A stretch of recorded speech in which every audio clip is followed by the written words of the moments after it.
5 inches of snow. But thank you for being here. We certainly want you to know if you're out of town or can't be here in the future, we videotape these sessions so that we can post them on our website. And so just know that if you visit in person, you can catch it online. So it's great to have everybody here. We're going to have Dr. Hagley speak to us here in a little bit. I want to give you just a little bit of an introduction. By way of introduction, let me say the sedentary death syndrome refers to a series of negative health conditions that can arise from the lack of physical activity. Also known as the sitting disease, it can cause the risk of diabetes to double, along with creating a higher possibility of cardiovascular issues, osteoporosis, and certain cancers. Dr. Hagley is going to talk to us today about how an active lifestyle will help us all live a longer and better life. Dr. Hagley is a graduate of the University of Nebraska in Omaha. He did a residency for internal medicine at Northeast Ohio University College of Medicine at Akron City Hospital in Akron, Ohio. And then at Washington University Medical Center in St. Louis, Missouri, he did a fellowship in cardiology, and he also did a fellowship in interventional cardiology and peripheral vascular disease at the Cardiovascular Institute of the South in Houma, Louisiana. He's been a physician at Hutchinson Clinic since 2002, and one of our medical directors for our cath lab, and I feel very secure in saying we have a great cardiology team. Dr. Hagley leads that group of cardiologists. Very proud of the work that they do and the work that our cath lab and clinical staff do for our organization and for our community. So let's give Dr. Hagley a... Thank you. So bear with me. I hope my voice holds up tonight. I know we're talking about the sedentary death syndrome. We're probably preaching to the converted already because you all have braved the weather to be here. But I'll go through and tell you what I know. I also wanted to point out, Ken, that when you said that I'd direct the cardiology program, that Aubrey was back there and mouthed, "No, I do." I do not. We have a good team. So I want to start just by talking about a clinical scenario that we see all the time. This will be informal. We're going to talk about this and see what everybody thinks. So we've got a 50-year-old woman who goes to the doctor and has fatigue. She's not very active. She weighs 250 pounds, has a blood glucose of 170, and says she has sore hips and sore knees. She is diagnosed with sleep apnea and starts on CPAP, diagnosed with type 2 diabetes and starts metformin. 2 years later, nothing's really changed. Her glucose is still high. Her hemoglobin A1C, that is an indicator of long-term glucose control, is high. So she starts insulin. So yeah, we're treating the symptoms, not the cause. The analogy I've heard is that in some ways this is like having foot pain because there's a horse standing on your foot. And you can take pain pills for that and it may help with the pain. But what you really need to do is get the horse off your foot. So you've got the same issue going on here. So here are a few of my thoughts. First is that medication without lifestyle changes isn't likely to be successful. These problems are going to keep getting worse. The next is that insulin therapy makes it almost impossible to lose weight. The role of insulin in nature is to help you store energy in the form of fat so that you have something to live on a day where you can't find food. So insulin is an energy storage hormone, basically.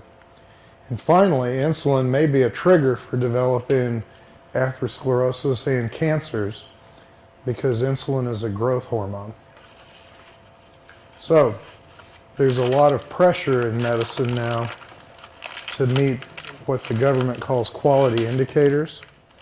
And so they have kind of arbitrary numbers that your hemoglobin A1C should be below this and so on. And so physicians are trying to jump through hoops and meet the indicators that Medicare has for reimbursement, and we kind of lose sight of more rational ways of treating people at times. And I think patients like this end up sometimes suffering because we've been trained to focus on the wrong things. So what is the sedentary death syndrome? Ken already kind of explained this to you and stole my thunder. But it's a term that was coined by Dr. Frank Booth, who's an exercise physiologist at the University of Missouri. And he used it to describe the growing epidemic of physical inactivity and its relationship to chronic preventable diseases. So here are a number of things that may go along with inactivity.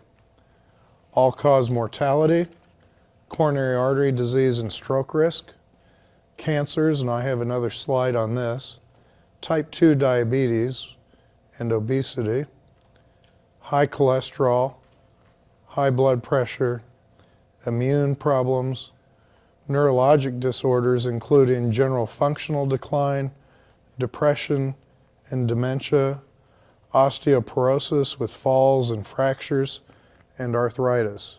Who wants those? Nobody thinks those are good things to have? I don't blame you. Here are cancers that are more prevalent in people who are inactive.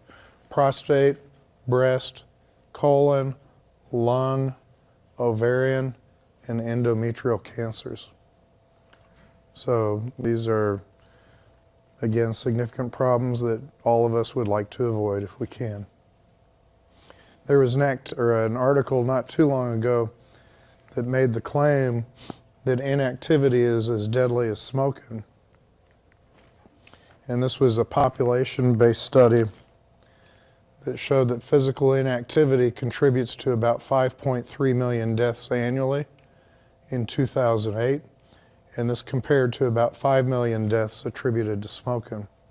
Now, it's not clear that the frequency of smoking and the frequency of inactivity are the same, and so I'm not sure their claim is completely substantiated, but it made for a good headline. And in that study, what they did estimate is that inactivity gives rise to about 6% of coronary artery disease deaths, about 7% of deaths from diabetes, 10% of breast cancer and colon cancer deaths, and 9% of all-cause premature death. To me, this is an interesting slide. I wish the quality was better, but this map is a map looking at physical activity county by county throughout the country. And this is a map looking at obesity rates state by state throughout the country. So you can see here, from the deep south up through West Virginia and up through the Midwest are the least active areas, and those are also the heaviest areas. So that lack of activity clearly correlates on this sort of population study with being overweight. And here are obesity rates in the United States by decade, starting in 1985. White is very low rate, light blue is low rate. You can see over time this map has become darker and darker, so that by 2014 there are no longer any of these light blue or 0 to 10% rates of obesity. Everybody is up in much higher rates. And this looks at overweight or obese and shows that the United States is the heaviest country in the world. So poor quality food and a lack of activity. Yeah. That pretty much sums it up. Okay, I can go home now. So yeah, here's one problem is, the fast food, poor quality food. That's his cheat day, and the worker says, yeah, you say that every day. And then this sort of picks up, I wanted to pick on McDonald's and Burger King. And, you don't get the impression that they're headed out to play softball or racquetball. And really, here's the way that we have evolved over time. We've gone from a time in human history where you had to work hard to survive, and you didn't have an excess of food. And now you don't really have to work that hard to survive, and you don't have to put your food down and kill it to eat it. And there's really a plethora of poor quality, high sugar, high carbohydrate food, and people eat it. Of course that's what we do. You know, we didn't develop to starve ourselves. We developed to eat when we could, but now there's so much food around that it's easy to overeat. So, what are the benefits of weight loss? People estimate an improved quality of life with weight loss, fewer migraine headaches and depression, decreased cardiovascular disease rate, decreased rate of fatty liver infiltration, decreased trouble with incontinence, decreased risk of type 2 diabetes, decreased risk of venous stasis. Anybody ever thought about this?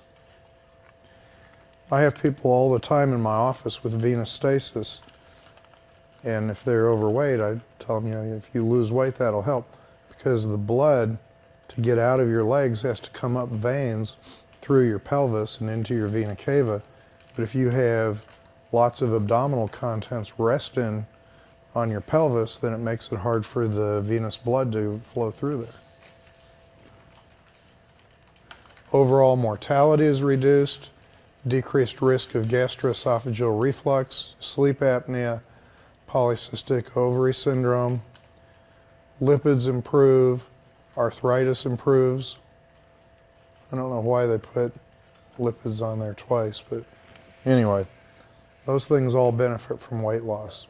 Likewise, there's benefit to physical activity independent of weight loss. Neurologically, people do better. They're less likely to be anxious or depressed, less likely to develop dementia or cognitive dysfunction, lower risk of stroke. Endocrine measures like weight, diabetes, and cholesterol improve. Bone density improves. People are less likely to fall and less likely to develop functional disability. Cardiovascular mortality, rates of cardiovascular disease, and blood pressure all improve, and there's a lower risk of cancers, as we discussed before. And these benefits are tangible.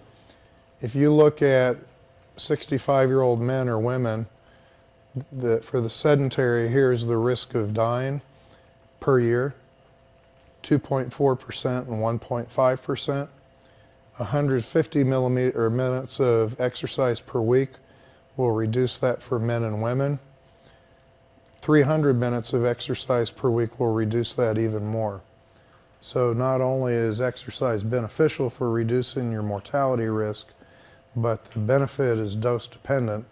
Up to some point at least, the more you exercise, the more benefit you get.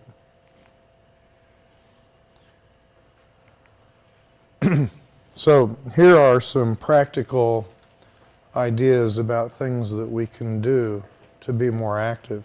Starting at the bottom, every day do these things as much as possible. Walk the dog, or take a walk by yourself. Walk the longest route. For example, when I come into work, I always pick the furthest parking spot from the hospital door. It's not really that many steps, but over many, many days and years it adds up. I also don't drive from the hospital lot to the clinic. I always make myself walk across the street to the clinic. So it's, again, not exactly like I'm running a marathon, but it does add steps to my day. Take the stairs instead of using the elevator. Walk around when you're shopping. Park the car further away from the store. All of those things you can do. You can do aerobic exercise like swimming, walking, or cycling, or recreational activities. You can do exercising like resistance training. And you should, as little as possible, watch TV, use computers, and watch video games, or sit and do nothing. So the more active you are, the better at any point in life. And I just put this up here not to go through the details, but if you look at exercise recommendations based on age, even for people 65 and older, it's recommended that you get 75 to 150 minutes of exercise per week. So, that's probably quite a bit. And then as far as what you should include in your exercise, you should do some conditioning or endurance exercise, or aerobics as people call it. Strength training, so weights or resistance bands. Stretching, which is oftentimes overlooked. And exercise to help you with balance. So you can incorporate these together. For example, if you're lifting weights, if you're doing rows, you might balance on one foot and do your rows on one foot. So you're working on balance and strength training at the same time. Or stand and jump onto a box. You're going to get your balance and your explosive movement that way. The other thing that you have to learn to think about is more than weight. You have to think about your body composition. Keep in mind that muscle weighs more than fat. So if you lose fat and you gain muscle, your weight may not decline, but you will look thinner. So my wife told me that years ago she would just run. She didn't do any strength training. And a trainer told her you should start doing some weightlifting, which she did. She said it took a while to wrap her arms around this, that she felt like she looked better, but her weight went up about 20 pounds because she added muscle. And she had to, in her mind, change the way she thought about things to get to a point where she felt like that was good.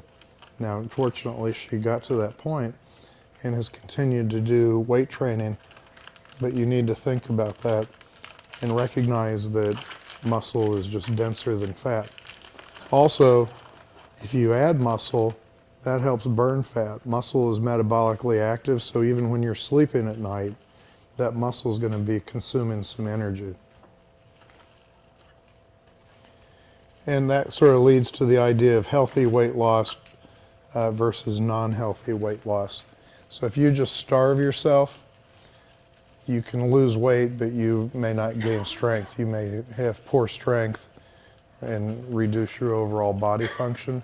So appropriate weight loss needs to involve physical training and proper nutrition, not just starving yourself. So here are my practical tips. People will come into my office sometimes and ask the question, what's the best exercise? And there's no real answer for that. My answer is the best exercise is the one that you enjoy and you'll continue to do. If you hate it and you won't keep doing it, then it's not any good for you.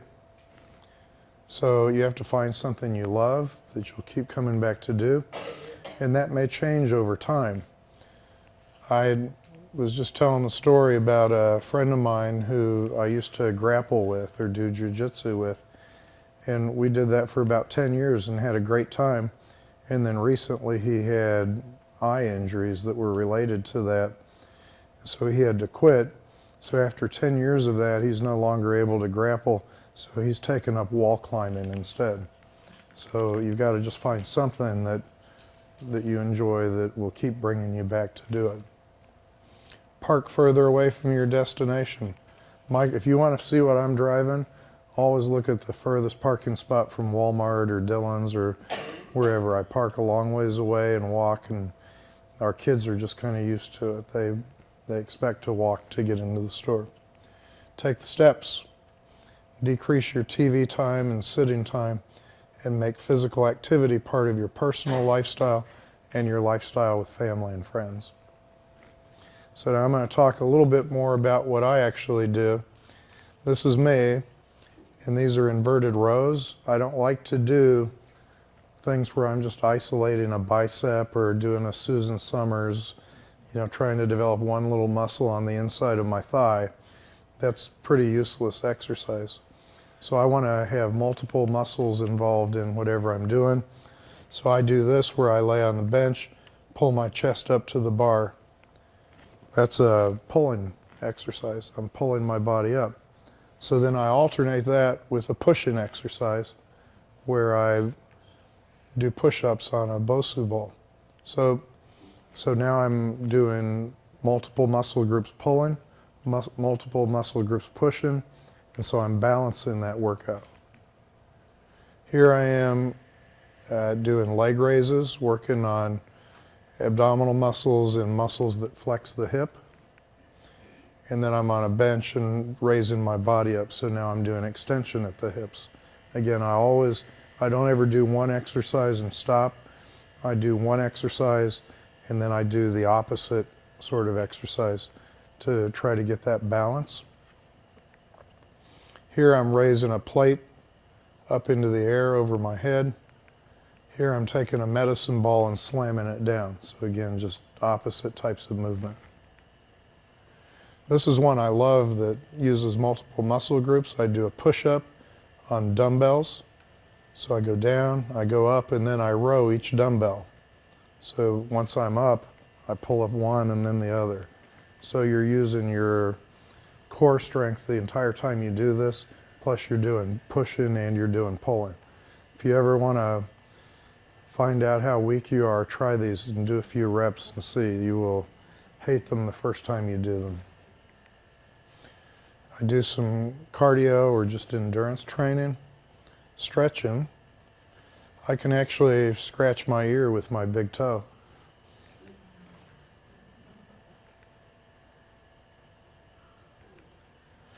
And then this is more of a lifestyle thing that I mentioned.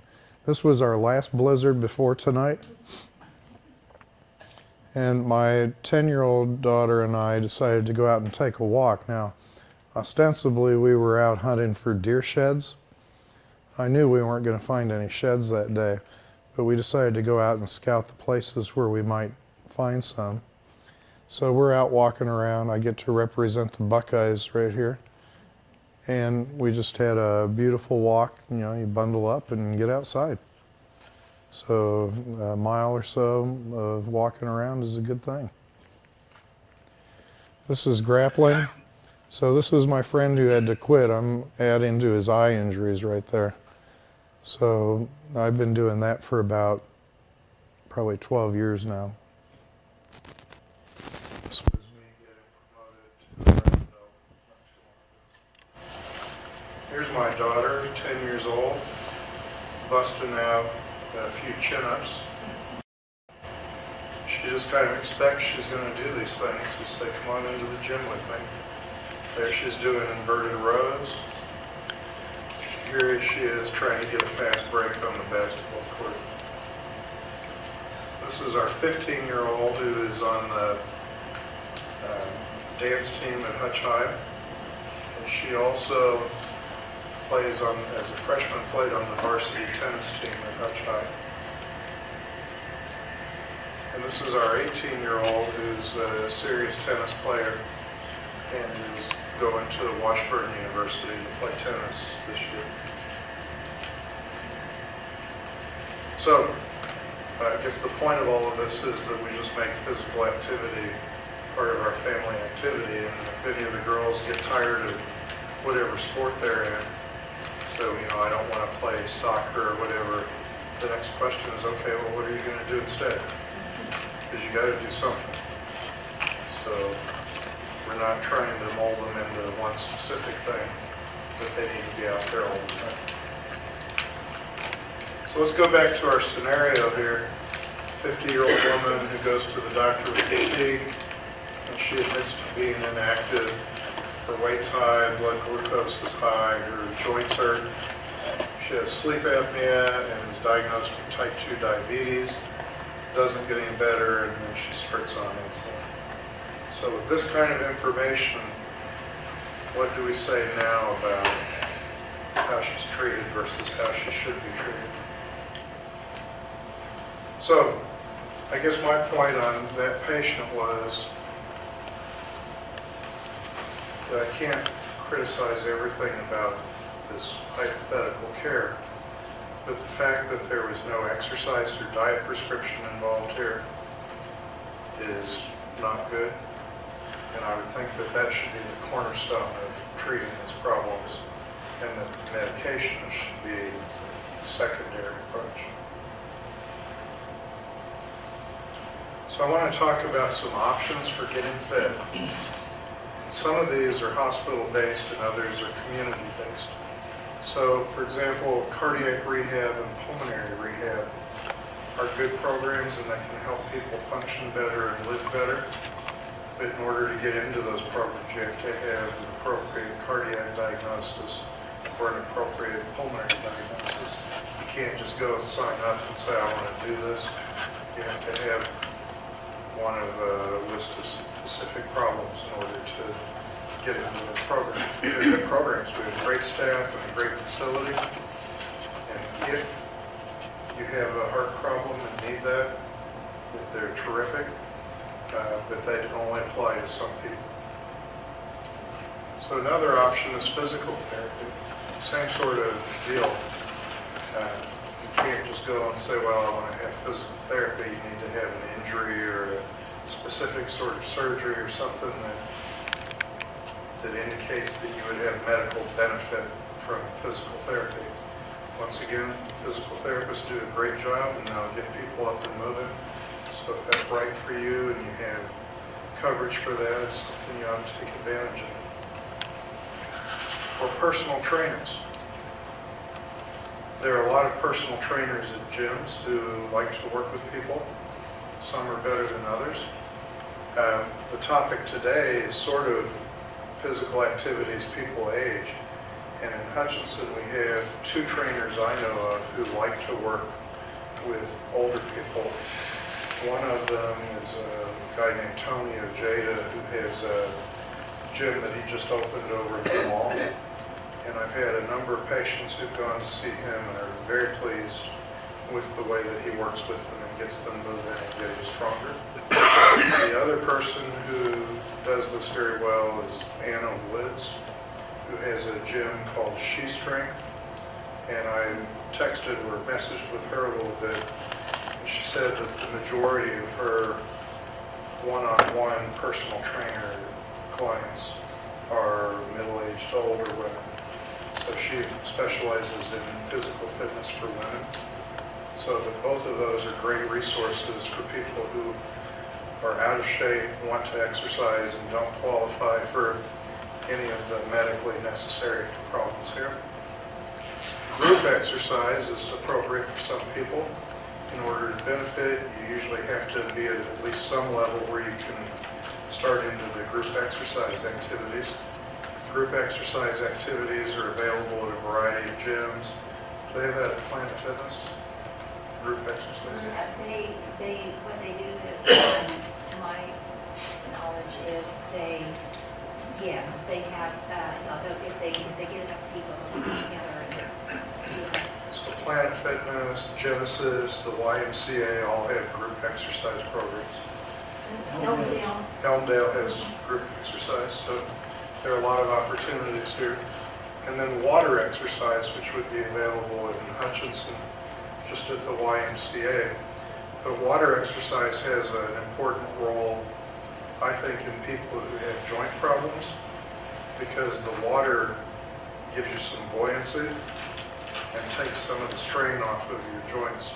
And so water exercise is an excellent option for people who want to develop strength and stamina, but who have significant arthritis and want to relieve the joint strain as part of their exercise program. So I'm going to leave you with a thought from Jack LaLanne. Does everybody know who Jack LaLanne was? Fitness guru. He was the first guy to advocate strength training for women, and was really a radical in that regard, because people thought, well, women shouldn't lift weights, they're just going to bulk up and look like men. But Jack LaLanne was 100% for women lifting and exercising vigorously. And he said so many older people, they just sit around all day long and they don't get any exercise, their muscles atrophy, and they lose their strength, their energy, and their vitality by inactivity. Now, my goal here isn't to suggest that by exercising you're going to live forever. or that any of us are going to be like we were when we were 20. Those things aren't going to happen. But my point is that if you exercise vigorously and live an active life, you're going to be a lot better off than if you don't. You're going to feel better, you're going to have more vitality, more energy, probably a longer life. Those are my points. I'm happy to take any questions, and I appreciate all of you making the effort to come out in bad weather and to be here and be part of this. So thank you.